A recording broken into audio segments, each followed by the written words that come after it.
Olá, está começando mais um programa SP Brasil pela TV Câmara de São Paulo. E aqui você acompanha entrevistas com personalidades da cena política, econômica e cultural do país. O nosso convidado de hoje é o psiquiatra, Dr. Arthur Guerra, que é o coordenador do programa Redenção da Prefeitura de São Paulo, que tenta dar uma solução ao drama vivido pelos usuários de drogas da Cracolândia na região central da cidade. Olá, doutor, tudo bem? Tudo bem. Obrigado por nos atender, pela gentileza de nos atender. E eu começo perguntando para o senhor por que você aceitou esse desafio? Boa essa pergunta, hein? Comecei bem? Começou bem, Felipe.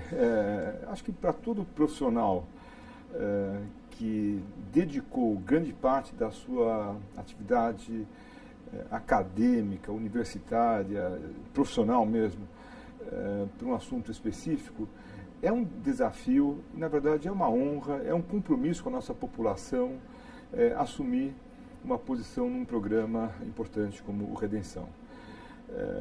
Evidentemente, quando foi feito o convite, nós tínhamos uma ideia do que seria, mas só no dia a dia é que nós pudemos mensurar com mais qualidade como é complexo, como existem variáveis, como os cenários são diversos, como tem muita gente torcendo para dar certo, como o fator limitante, muitas vezes, não é o fator financeiro, nem o fator de recursos humanos, mas é o fator tempo. E como é complexo o tema, porque não envolve só a parte médica, não envolve só a parte psicológica, mas envolve uma área importantíssima social, envolve direitos humanos, envolve uma ação importante ligada ao urbanismo da região, envolve de forma, eu diria, Felipe, nuclear, segurança, né, a venda de drogas. Então é um desafio realmente único. Eu tinha que pegar, e pegar com as duas mãos. E o senhor foi convidado? Quem que o convidou? O próprio prefeito? Eu recebi o convite do prefeito, do secretário de Saúde do Estado, com o apoio integral do secretário de Saúde do município, o Dr. Wilson Polara. Bom, e por algum momento passou pela sua cabeça recusar devido ao tamanho desse desafio? Felipe, existem situações que você não pode piscar. Você tem que responder de forma quase como se fosse o seu instinto. Se eu pudesse pensar um pouquinho mais, eu iria recusar. Porque a minha vida estava muito bem encaminhada já para um outro modelo, para atividade também com pacientes, para atividades da minha vida pessoal, com os familiares, com os meus amigos. E naquele momento, no momento do convite, vindo ainda por uma pessoa que eu prezo muito, que é o Dr. Davi Wipp, ele foi meu tutor, digamos assim, na Faculdade de Medicina. Ele me recebeu, me apoiou em diversas ações. Muito difícil eu falar não para ele. Muito difícil eu falar não para ele, né? Porque tudo que ele fala, que eu tenho conhecimento, tem um bom senso, tem uma qualidade e tem um norte, especialmente no que se refere à saúde e à ética e a valores. Eu pude constatar, eu já conhecia também o João Dória antes, mas que o João ele complementa essa ação, e eu não conhecia muito o Polara. Para minha surpresa, estou encantado com o Polara, porque ele é um gestor, ele é um líder, ele é humano no grau máximo, ao mesmo tempo que a formação dele é de cirurgião, então ele sabe cortar quando é necessário, mas é uma pessoa que tem um carisma e uma liderança, e às vezes a gente não sabe como resolver isso, vai falar com ele e ele tem a saída para aquela situação. Não por menos, Polara foi o adjunto do Davi Wipp durante vários anos aí na Secretaria de Saúde do Estado. Arthur, hoje quantas pessoas fazem parte trabalham com você, fazem parte desse programa? Diretamente, sob a minha orientação, são cerca de 350 pessoas, né? Esse número varia um pouco porque tem um núcleo menor, que é um núcleo pensante, digamos assim, com mais ou menos 10 pessoas. Eu estou querendo chamar mais porque é um assunto muito grande para um pouco número de pessoas agindo. E pessoas que estão diretamente no território, na ação, cuidando de pacientes, são 350, fora as pessoas que estão nos hospitais. Vamos colocar aí mais 70, 80 pessoas, então são 430, 450 pessoas. Uhum.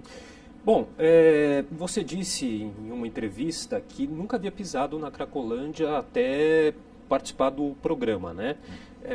O quanto isso influenciou na sua decisão e nesse começo de trabalho? Para quem não tinha o conhecimento do território como eu, claro, eu já conhecia a Cracolândia e conhecia o Cratode, que fica junto ao território, mas eu nunca tinha pisado no fluxo.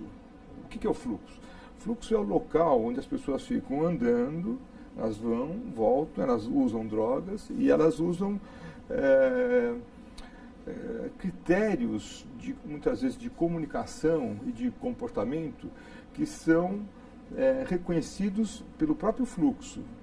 São diferentes dos nossos critérios. Confesso que eu nunca tinha andado no fluxo, né?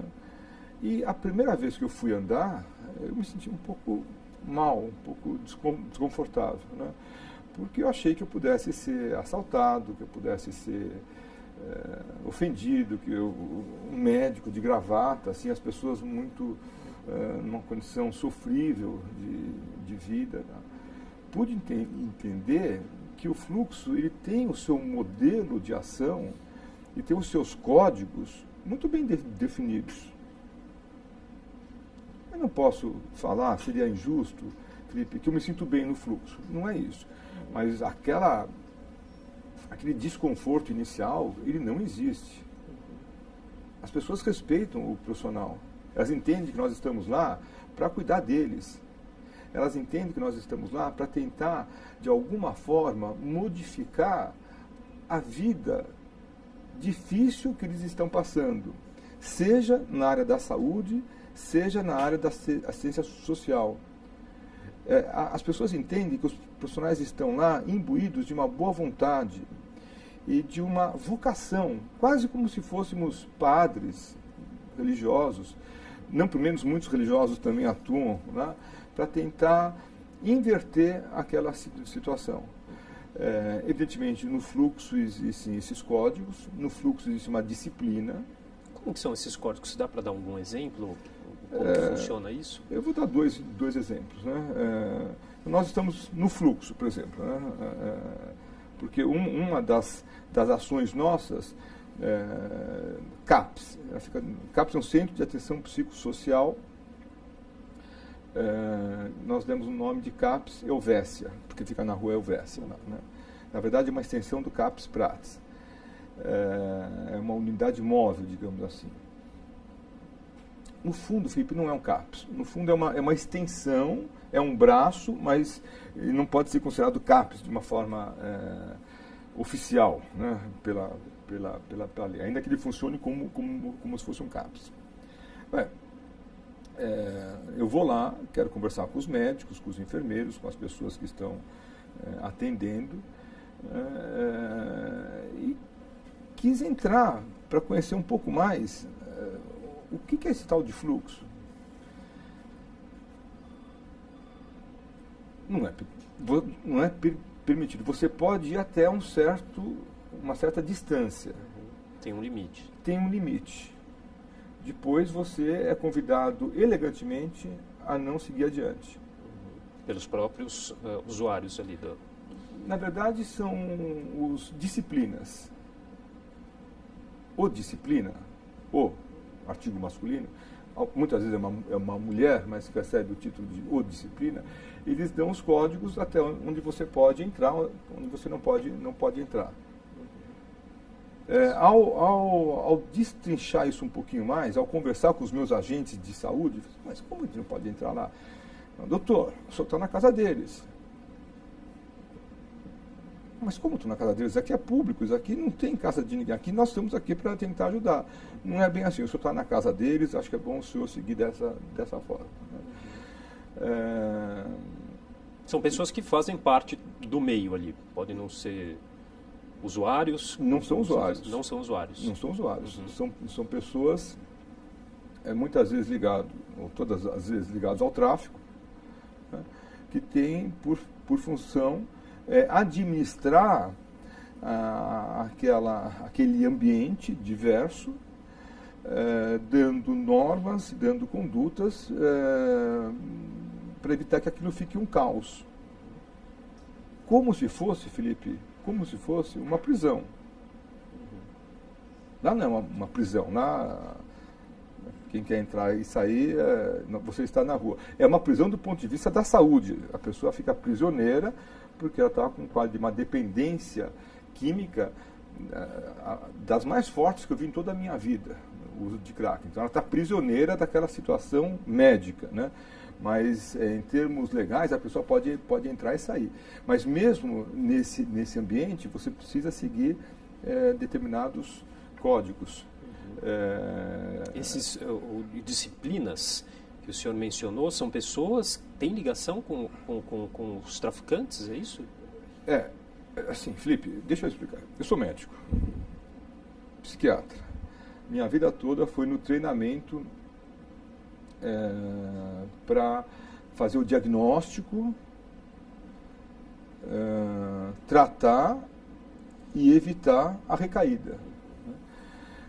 Nós estamos falando de um outro assunto, que é o assunto da segurança. Que não é da alçada do senhor, claro. Então eu fico dando palpites. Né? É a mesma coisa que um policial ficar dando palpites de como que deveria ser o melhor remédio para tratar do paciente. Ele pode falar, doutor, você não queria aumentar um pouco mais aquele antidepressivo do paciente lá? O Isaías acho que devia tomar um pouquinho menos. O que você acha de fazer uma internação para aquele lá? E às vezes o policial pode ter a melhor das intenções, mas a visão dele pode ser uma visão parcial, primária. Como a minha é uma visão bastante primária, eu admito, diante de um tema que você cutucou, você provocou, o seu trabalho, eu entendo, mas é uma visão, existe esse cenário e você me provocou quando você falou assim, mas o senhor nunca tinha estado na Cracolândia, né? Cracolândia já tinha estado, nunca tinha estado no fluxo, né? E aí eu pude ver que é um mundo diferente, é um mundo fascinante de uma certa forma que nós precisamos ajudar as pessoas que estão lá. Tá bom, doutor, a gente vai fazer um intervalo, daqui a pouco a gente continua. O SP Brasil volta já.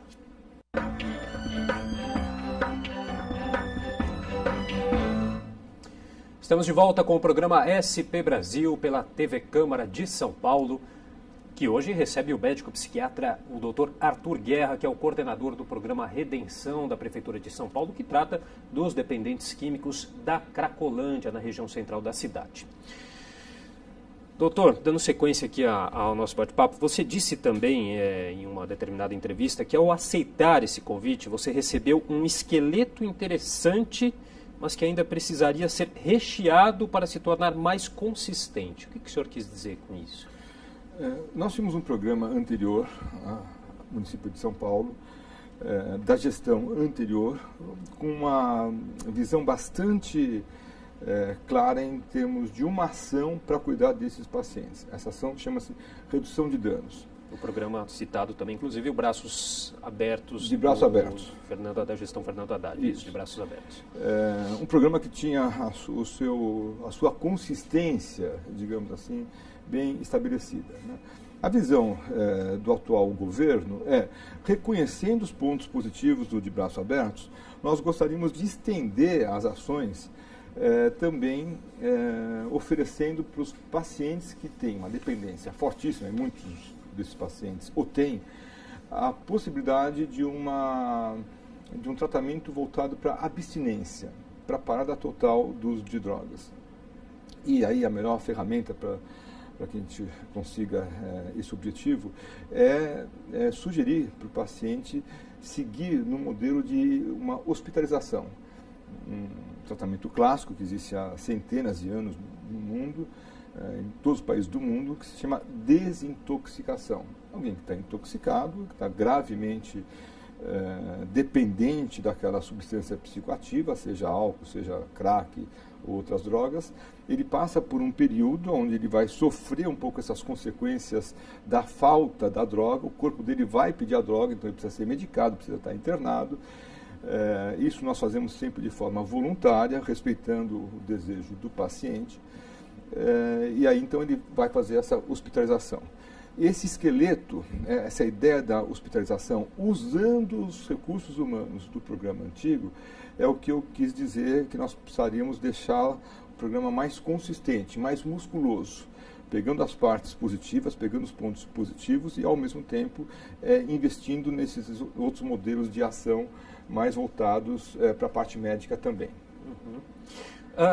Em relação a essa questão do tratamento da redução de danos, né, se eu não me engano, o senhor também chegou a citar que estudaria a possibilidade de existir também no programa Redenção essas áreas de uso controlado das drogas, né, mas que isso não foi muito bem recebido pela crítica, pela imprensa, enfim. Que o senhor aí afirmou, então, que talvez teria feito essa afirmação num momento inoportuno. O senhor continua com essa opinião? Qual a opinião do senhor hoje a respeito dessa questão da redução de danos no tratamento? Não, a redução de danos é uma ferramenta reconhecida e importante para aqueles pacientes que não desejam ter abstinência como seu modelo, como seu foco de atenção para a sua saúde, né? Na redução de danos se pressupõe, então, o uso continuado da substância, porém, como o próprio nome fala, com menos danos, com menos consequências para a saúde física e menos consequências negativas, né, para as pessoas que estão no entorno desse usuário, né? O que eu quis dizer naquela época, e eu acho que eu falei de forma muito correta, é que essa situação onde as pessoas ficam usando a droga no fluxo, né, e que não desejam parar, quem deseja parar vai para uma internação, vai receber o tratamento. Nós temos leitos suficientes, temos equipes suficientes para poder cuidar dessas pessoas. Aquelas que não desejam, elas deveriam ter uma situação, na minha visão, Felipe, um pouco mais digna. Felipe, essas pessoas fazem necessidades fisiológicas na rua. Essas pessoas vivem ao relento. Essas pessoas vivem se escondendo ao lado de ratos. Felipe, essas pessoas, às vezes, vivem com crianças junto. Não precisa ser médico. Isso não é uma condição digna, né? Então, eu acho que para aquele que não quer parar de usar, se pudesse ter um outro ambiente, um outro território, que ele pudesse ter uso, mas em condições mais civilizadas, eu acho que seria mais adequado. Por que isso não foi adiante? Porque as pessoas entenderam errado o que eu falei o que eu estou acabando de falar. E tem gente que entende assim, então o doutor Arthur Guerra está defendendo que as pessoas podem usar as drogas. Eu não estou falando isso, eu sou contra usar droga. Eu sou da velha guarda, digamos assim. Eu respeito quem trabalha com redução de danos, mas o nosso programa está voltado para a abstinência. Eu sou contra legalizar a maconha. Não estou defendendo o uso de drogas, né? Então o doutor Arthur Guerra acha que vale a pena ter ambientes fechados onde as pessoas podem usar drogas. Eu também não estou falando isso. Diferente de Vancouver, onde tem salas onde as pessoas usam heroína injetável com enfermeira, aqui não tem droga injetável nesse sentido, na Cracolândia, né? Eu fiz essa sugestão, não me arrependo de ter feito, de forma alguma, não me arrependo de ter feito, mas foi importante eu constatar que a sociedade, Felipe, não quer conversar sobre isso. Cabe ao coordenador levantar a ideia. O Conselho Regional de Medicina não se manifestou. Não se manifestou. O Conselho Regional de Psicologia não se manifestou. O Conselho Regional de Enfermagem não se manifestou. ONGs que fiscalizam o nosso programa, são 19 ONGs, não se manifestaram. A mídia só queria pegar o título. A sociedade, sabe, as universidades, as famílias, não se manifestaram. Então eu achei que foi uma ideia interessante, mas inapropriada para o momento. Talvez no futuro a gente possa voltar a ter uma discussão sobre isso em termos objetivos. Primeiro ponto, Felipe, isso é possível legalmente? Se isso for possível legalmente, OAB, né, Ministério Público, OAB, Ministério Público, né, vão falar, podemos pensar nisso. Mas eu levar o título de herói, sugerindo alguma coisa que não é do interesse de ninguém... E é interessante porque o senhor mesmo já disse que dessas 19 entidades fiscalizadoras que acompanham o trabalho, 99% delas são ligadas às questões de redução de danos, né? E mesmo assim não se manifestaram quanto a essa questão. 99% porque tem alguma que não é? Não sei, foi o que eu ouvi o que o senhor teria dito. Eu acho que das 19, eu acho que 110% são voltadas. Uhum. E como que é esse trabalho? Eu também vi recentemente, se eu não me engano, numa palestra, em um fórum recentemente que o senhor participou, o senhor frisando muito essa questão que são 19 entidades fiscalizadoras. Não sei, posso estar errado, mas me soou como uma espécie de incômodo na visão do senhor. Estou errado ou, de certa maneira, isso acaba atrapalhando o trabalho ou não? Ou foi? Não, eu acho que não. Na verdade, eu me sinto abençoado por ter 19 entidades que estão fiscalizando o meu trabalho. Se elas puderem apontar o que nós estamos fazendo e que não está correto, vamos ajustar. Se elas pudessem apontar também alguma coisa que nós estivéssemos fazendo que estivesse correto, vamos tentar manter isso daí. Como eu vim mais tarde para a vida pública, talvez seja comum nós termos 19 entidades fiscalizando um programa. Talvez seja próprio da vida pública. Para mim foi uma surpresa. E o que eu vi é que muitas dessas entidades, acho que têm o objetivo mesmo de apontar, falar, olha, aqui está bom, aqui não está bom, vamos ajustar, é isso mesmo. Quais são as 3 dificuldades que eu vejo? A primeira é que eu queria dar mesmo atenção para as 19 entidades. Mas é difícil, Felipe, porque a minha função, o dia é limitado. Então, eu tento conversar, mas o tempo não dá para a gente conversar com todas ao mesmo tempo, né? Se tivesse alguma entidade que pudesse representar as outras, um comitê central, seria ótimo, né? Segundo, hoje, uma coincidência, nós vamos ter uma atividade à tarde, onde essas entidades vão mostrar um relatório da fiscalização que fizeram nos hospitais, né? E fizeram a gentileza e a elegância, preciso deixar registrado aqui, de me apresentarem esse relatório, de me convidarem para esse evento. E eu vou lá, eu vou com a minha equipe lá, né? Puxa, então existe uma boa intenção, diferente do que aconteceu há 2 semanas atrás, onde uma outra entidade, Conselho Regional de Medicina, que eu pertenço, eu sou do Conselho Regional de Medicina, também apresentou um relatório, mas nem falou para mim, ou para a prefeitura, que iria apresentar, né, e nem me mostrou. E a imprensa ficou muito ansiosa para saber quais seriam as minhas respostas em relação ao que eles estavam mandando lá, né?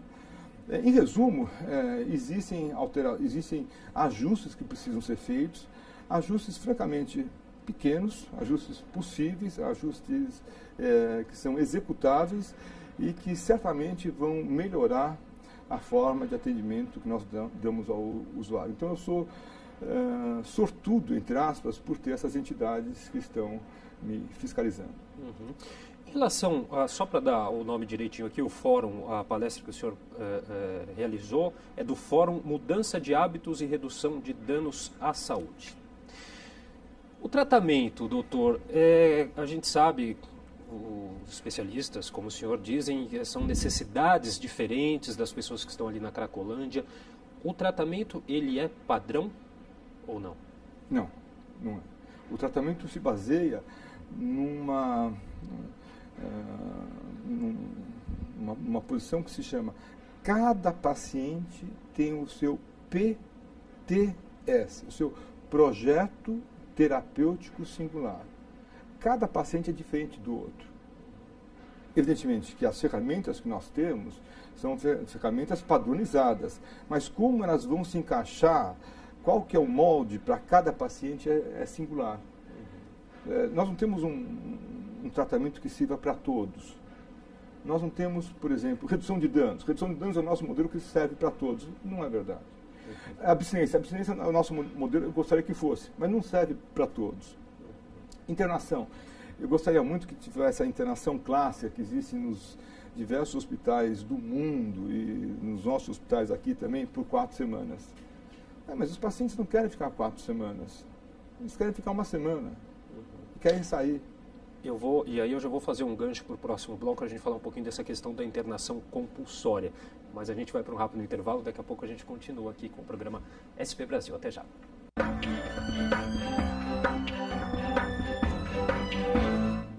Estamos de volta com o programa SP Brasil, pela TV Câmara de São Paulo, que hoje recebe o médico psiquiatra Dr. Arthur Guerra, que é o coordenador do programa Redenção da Prefeitura de São Paulo, que trata dos dependentes químicos da Cracolândia, na região central da cidade.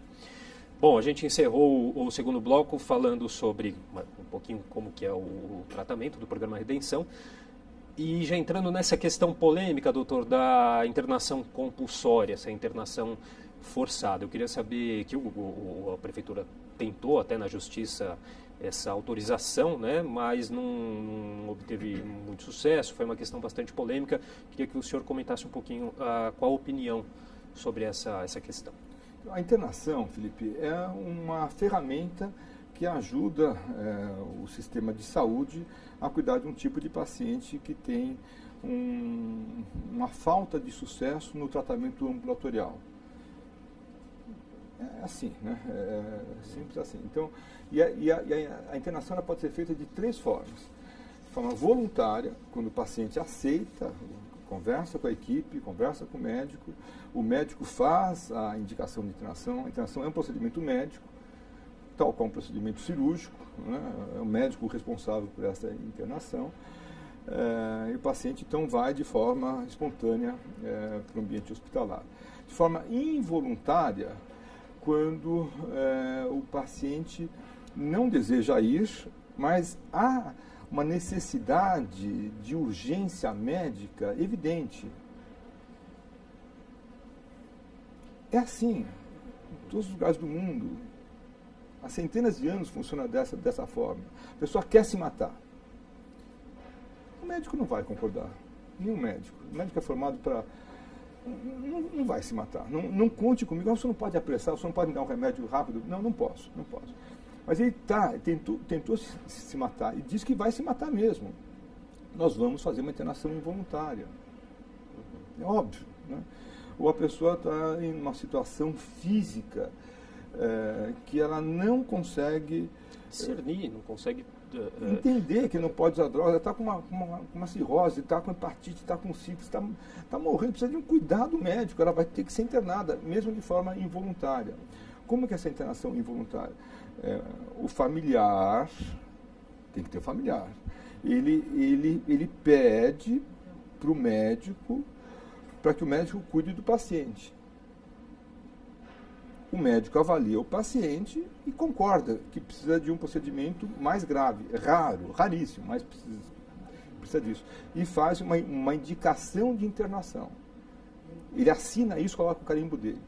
Ao chegar no hospital, o médico que está no hospital, que não é o médico que internou, recebe o caso e confirma se aquele paciente precisa mesmo desse cuidado. São 2 assinaturas. E no caso de não ter nenhum familiar, doutor? Aí entra a internação compulsória. A compulsória é quando, na falta de um familiar, é o juiz que faz a internação compulsória. O juiz, ele avalia, recebe as informações do médico, da equipe médica, ele fica convencido que a melhor conduta naquele caso é a internação e ele manda o paciente ser internado. E não sugere. É uma ordem judicial. O médico do hospital não tem como recusar. diferente da internação involuntária, ele tem que receber. Então, são esses três tipos: a voluntária, a involuntária, quando é o familiar com o médico. Na involuntária, nós precisamos avisar, em 72 horas, o Ministério Público, para evitar que seja um sequestro, um cárcere privado. Então, o Ministério Público é avisado: olha, eu internei esse paciente aqui nesse hospital e está com um quadro assim, assim, assado, o familiar assinou, eu também assinei, nós estamos cuidando dele em termos médicos. E a compulsória é quando o juiz manda, porque muitas vezes já não tem uma situação familiar, o paciente está sozinho, ele precisa de algum cuidado, porque senão ele pode morrer. E como é que está a situação das internações voluntárias, doutor? Na Prefeitura Municipal de São Paulo, Felipe, nós trabalhamos basicamente neste momento com as internações voluntárias. Isso não quer dizer que nós não tenhamos casos que necessitem de internações involuntárias ou mesmo compulsórias. Mas aí nós usamos a parceria com o nosso colega, com o nosso parceiro, digamos assim, que é o CRATOD, né? O CRATOD, que é do Estado, que já existe um programa há 4 anos e meio, tem uma estrutura, tem um plantão de juízes lá, e tem uma experiência boa nesse sentido. Talvez um dia nós possamos chegar lá, mas nesse começo, nós estamos há 3 meses só, nós não temos essa estrutura. Temos o esqueleto, mas não temos os músculos, como você colocou no outro bloco. E a gente ouviu muito, pela imprensa mesmo, casos de muitas pessoas que se apresentaram voluntariamente para a internação, para fazer o tratamento, mas o que acontece é que muitas delas acabam desistindo, querem sair logo depois de alguns dias, né? Não aguentam, né? Isso faz parte do quadro clínico. Felipe, porque tem a dependência de crack, passa por uma situação gravíssima que se chama síndrome de abstinência. Os pacientes, eles usam um termo popular de fissura. Depois do 3º, do 4º dia, ele tem uma vontade física e psíquica de voltar a usar droga. Faz qualquer coisa para ter a droga, qualquer coisa. Isso numa clínica simples, numa clínica classe média, numa clínica classe A. Ele tenta usar a droga porque o corpo dele começa a ter manifestações como os pelos ficam eriçados, ele fica trêmulo, fica suando frio, a pressão arterial aumenta, não dorme, o coração começa a bater mais forte. E ele sabe que se ele usar a droga, aquilo vai aliviar. Então, nós ou medicamos o paciente mais forte, porque também é uma conduta para ser discutida, porque às vezes o paciente pode ficar dopado, entre aspas, por tanta medicação, então os médicos são cuidadosos em relação a isso, ou o paciente ele fala: doutor, obrigado, mas eu quero ir embora. E infelizmente a área médica não pode fazer nada. É voluntário, nós não podemos falar: não, o senhor não vai sair, né? É difícil, né? O senhor não pode sair, né? Alguns pacientes querem sair no meio da madrugada. Está internado no hospital, está sem familiar, quer ir embora. Nós não autorizamos isso. Eles têm que ficar lá. Ele vai para onde? Ele vai sair às 3 horas da manhã? Para onde ele vai? Ele vai para Cracolândia, então ele volta para Cracolândia. Então a gente gostaria que o familiar fosse buscar o paciente, que a gente pudesse continuar tomando conta do paciente mesmo nessa circunstância adversa. Hoje, qual que é a média de pessoas internadas por dia? Hoje nós temos 270 leitos que são conveniados com a Prefeitura, com uma média de internação desses leitos de 87,8%, de 88%, vamos colocar de quase 90% desses leitos estão ocupados com os nossos pacientes. Doutor, você disse também uma vez que os casos da Cracolândia são os mais graves que o senhor já presenciou na sua carreira. Estou formado há 39 anos, eu nunca tinha visto uma situação complexa onde, ao mesmo tempo, existe essa dependência física intensa, existe uma situação de doenças físicas, orgânicas, como pacientes que têm sífilis, hepatite, AIDS, HIV, né, às vezes sem ter AIDS, tuberculose, meninas de 14, de 15 anos grávidas, prostituição juvenil, masculina e feminina. Ao mesmo tempo, muitos desses pacientes, eles não precisam comprar a droga chega de graça para eles, porque eles fazem como se fosse um escudo humano para impedir que as pessoas entrem dentro do núcleo nervoso, digamos assim, da Cracolândia. Então, uma situação bem complicada. Metade dos pacientes, Felipe, aceitam conversar sobre uma ajuda da nossa área, da área da saúde. Metade não aceita. Metade fala, doutor, obrigado. Eu estou aqui, mas eu não quero me tratar. E o fato de ser uma droga considerada barata, né, doutor? É uma droga barata. Isso também influencia essa questão financeira, com que seja mais fácil. E já também, pegando um gancho para a questão, queria saber a opinião do senhor em relação à liberação das drogas. Isso o senhor considera como positivo?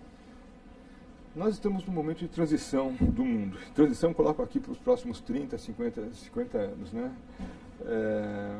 Aquela situação de que a droga sempre faz mal e não deve ser liberada, ela tem tendências a mudanças. Eu sou particularmente apaixonado pela ideia que a droga não é uma coisa boa.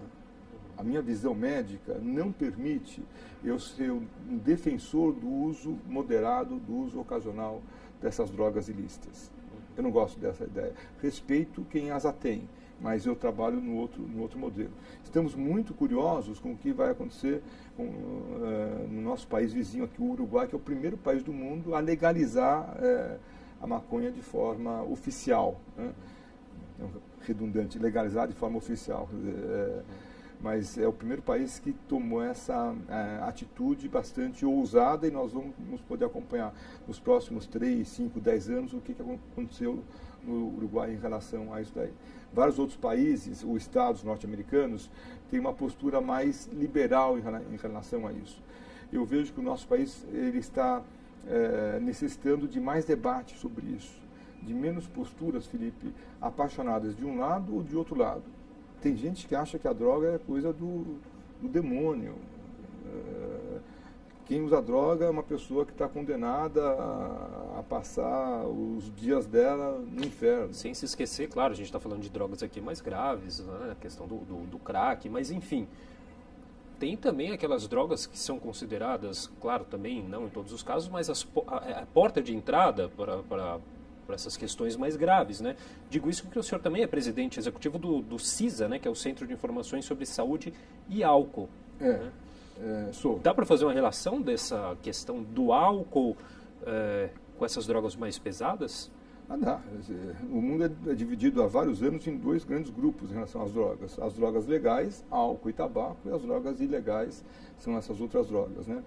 Tabaco, se fosse descoberto hoje, dia 29 de agosto, é o Dia Mundial de Combate ao Tabaco, por uma coincidência, seria uma droga ilegal.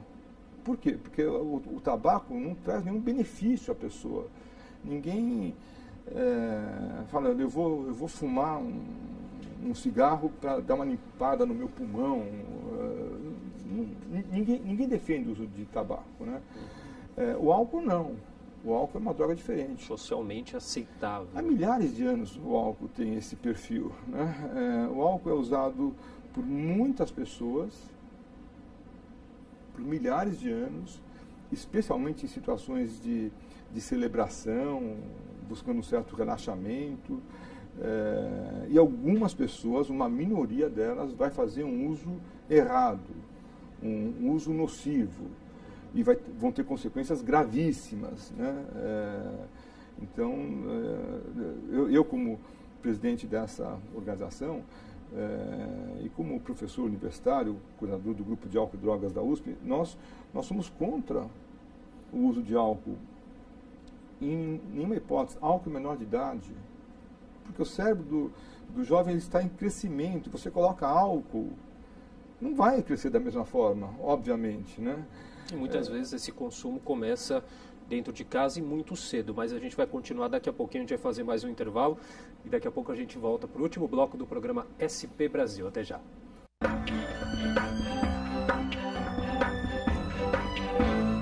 Estamos de volta com o programa SP Brasil pela TV Câmara de São Paulo, que hoje recebe o médico psiquiatra Dr. Arthur Guerra, que é o coordenador do programa Redenção da Prefeitura de São Paulo, que trata dos dependentes químicos da Cracolândia, na região central da cidade. Bom, a gente falava quase agora sobre a questão do álcool, a presença do álcool aí como uma porta de entrada para drogas mais pesadas, e eu queria que o senhor falasse um pouquinho do papel, a relação, o papel da família, o quanto ela pode ser importante já aí nessa questão das drogas mais pesadas e o quanto ela pode influenciar nesse começo do uso das drogas aí, no caso, o álcool. Felipe, a família tem papel nuclear, né? Se eu pudesse apostar as minhas fichas em alguma forma mais eficiente de ter um futuro melhor nesse campo de álcool e drogas, eu colocaria na família. A família, ela tem a missão de poder passar para esses jovens o que nós chamamos de valores, modelos de comportamento, o tipo de postura do pai e da mãe e dos irmãos mais velhos e dos tios e dos primos é essencial para que vá se formando naquele jovem uma postura e uma decisão do que ele vai querer para a vida dele em relação ao uso de álcool, em relação ao uso de drogas. Quer dizer, são atores fundamentais aí nessa questão até da prevenção, que também é fundamental, né? A prevenção é tudo. Nós precisamos tratar de quem tem o problema, quem tem a dependência, quem tem o uso de crack, mas o nosso futuro, a Prefeitura Municipal de São Paulo, tem um olhar para o investimento maciço, pesado, fortíssimo na prevenção. Não por menos, é um trabalho que começou agora, uma parceria importante com o Ministério da Saúde, Brasília, Secretaria Nacional de Políticas sobre Drogas, a SENAD, Secretaria Municipal da Educação. Sem os professores nós não vamos adiante em relação a isso, e evidentemente com a saúde junto. Não, então nós precisamos investir nisso, porque é nesse caminho que nós vamos ter um futuro melhor. Em que pé que a gente está com o programa agora Redenção? Dá para a gente situar em que etapa está? Quando eu assumi, eu tive contato com o pessoal do programa de Braços Abertos, do outro governo, né? E ainda que nós sejamos adversários, né, posturas diferentes, posturas políticas diferentes, existe um certo respeito. E eu perguntei para a coordenadora do programa de Braços Abertos, quanto tempo vocês necessitaram para criar o programa, para vocês apresentarem o programa, para que ele tivesse uma consistência mínima? Ela me falou, 6 meses, Arthur. 6 meses? 6 meses. Antes de 6 meses não dá para a gente fazer. A gente pode articular, pensar, fazer até um piloto, mas não dá. Puxa, por que eu estou no 2º mês?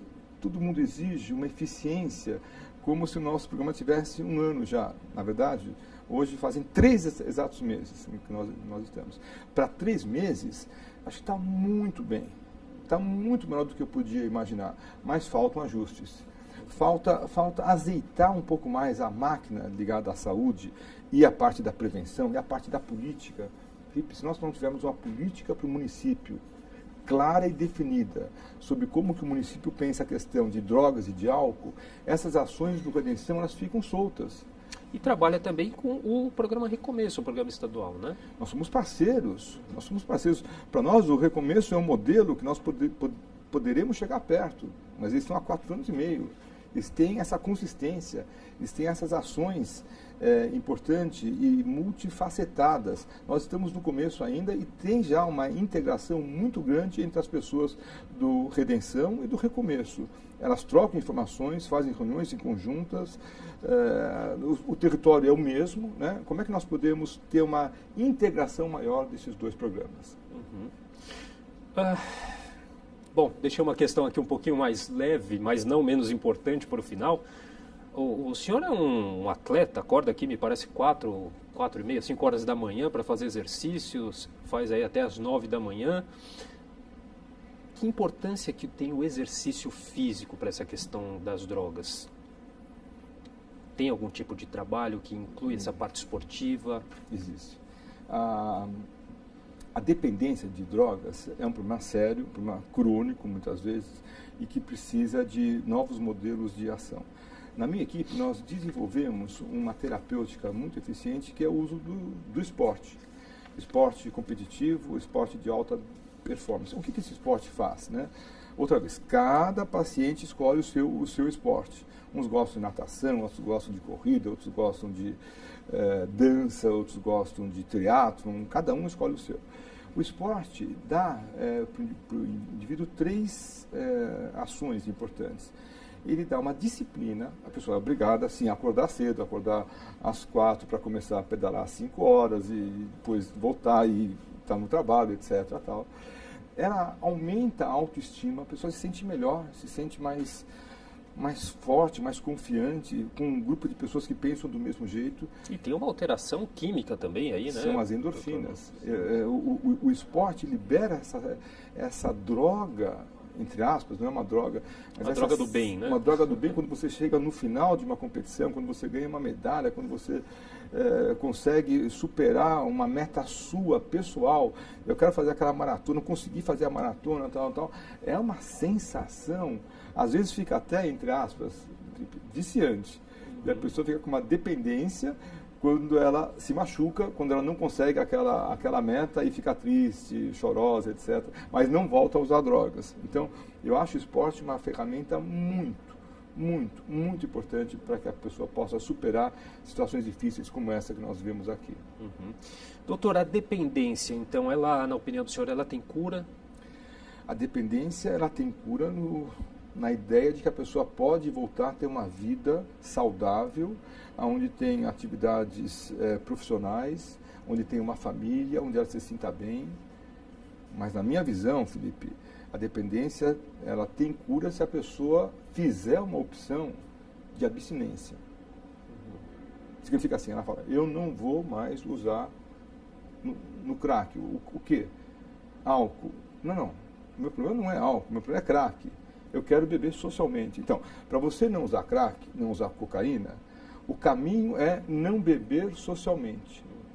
Doutor, você não está entendendo. Eu não vim aqui por causa do álcool. Então, mas se você conseguir não beber socialmente, uma taça de vinho, um prosecco... São gatilhos, né? São gatilhos. Aí abre a porta. Se a pessoa conseguir ter essa percepção de que a abstinência absoluta, abstinência zero de álcool, é o caminho para ele não usar outras drogas, leva um tempo para entender isso. Mas quando entende, puxa, está aberto aí o caminho do sucesso para a saúde e para a vida dele. E o programa Redenção, ele vai de fato acabar com a Cracolândia? É um programa de curto, médio ou longo prazo, doutor? É um programa de longo prazo. A Cracolândia existe há mais de 30 anos em São Paulo. Não existe com esse nome, mas a região próxima, a antiga rodoviária, né? Onde chegavam pessoas de trem ou de ônibus e precisavam de um hotel pequeno e com prostituição perto, álcool, drogas, existe há muito tempo. A Cracolândia, como tal, ela deve diminuir, talvez ela acabe. A ideia, o fluxo tem diminuído? O fluxo ele tem se mantido estável. Por quê? Nós internamos cerca de 20 pacientes a cada dia e chegam mais 20 pacientes novos. Da onde? Felipe, do Brasil todo. Não é de São Paulo só. Chegam pacientes de outros municípios, chegam pacientes de outros estados, chegam pacientes de outros países da América Latina. Eles entendem o programa Redenção como um ícone para poder tratar de uma questão antiga de drogas, álcool e drogas. O programa não tem essa missão, evidentemente, porém, o programa ele pertence ao SUS. Então, só para entender, essas pessoas vêm para cá à procura da droga ou à procura da ajuda? Elas vêm para cá à procura da ajuda. A pessoa fica sem a droga e ela tem que voltar para onde ela veio, porque se ela voltar, se ela sair do hospital, se ela sair do tratamento de ambulatório, ela vai para a Cracolândia. Ela precisa de emprego, ela precisa de família, ela precisa de amigos, ela precisa de uma atividade. Muitas não têm isso, por isso que é um programa grave. Então, algumas pessoas falam e não falam de forma errada, quer dizer, o tratamento funciona como aquelas portas de hotéis antigos, onde a pessoa entra, sai, entra e sai, entra e sai. É assim mesmo. Porta giratória. No mundo todo é assim. Aqui não deveria ser diferente. Nós estamos diminuindo esse número, tentando oferecer mais atividades. Esse é um programa forte ligado à Secretaria Municipal de Desenvolvimento Social, SMADES, chamado Programa Novo. Quase 1.000 pessoas já foram encaminhadas para um programa desse tipo. Um sucesso, né? Mas a pessoa tem que estar em abstinência e tem que querer se tratar. Quais são os próximos passos aí? O que a gente pode esperar para os próximos meses em relação ao Redenção? Eu sei que o programa não é de curto prazo, mas o que a gente pode esperar no curto prazo? Nós podemos esperar 3 coisas. O primeiro é um ajuste dessas ações que estão sendo feitas, buscando uma eficiência maior. Hoje nós começamos uma atividade importante, que é o cadastramento eletrônico dos nossos pacientes. Hoje nós vamos saber onde ele está no CAPS, está na internação, teve alta, via um aplicativo. O segundo passo que é importante é uma ligação forte da parte de atendimento com a parte de prevenção. As duas partes, os 2 grupos precisam se conversar. Um olhando para o atendimento de curto prazo, o outro de longo prazo, para as nossas crianças. Estamos pensando em 10, 15, 20 anos. As crianças que hoje têm 5 anos, para que não venham a usar crack quando tiverem 18 anos. E por último, nós esperamos trabalhar bem de perto, mas bem de perto mesmo, com as 19 entidades que estão nos fiscalizando. Só assim que nós vamos crescer. É um trabalho de formiguinha, um tem que ajudar o outro. Isso não é de um partido, outro do outro. É hora agora de nós darmos as mãos e pensar, não em nós, mas no nosso munícipe, no nosso usuário, no nosso cidadão, pensando numa São Paulo melhor. É um problema de todos nós, né, doutor? Bom, queria agradecer muito a participação e os esclarecimentos do senhor hoje aqui com a gente. Felipe, um prazer, o programa Redenção está aqui. Conte conosco quando você precisar para que a gente possa voltar e trazer novas notícias, quem sabe mais ainda otimistas em relação ao momento que passamos. Obrigado. Obrigado. A gente conversou hoje com o doutor, médico psiquiatra Arthur Guerra, que é o coordenador do programa Redenção da Prefeitura de São Paulo. O programa SP vai ficando por aqui. Até uma próxima.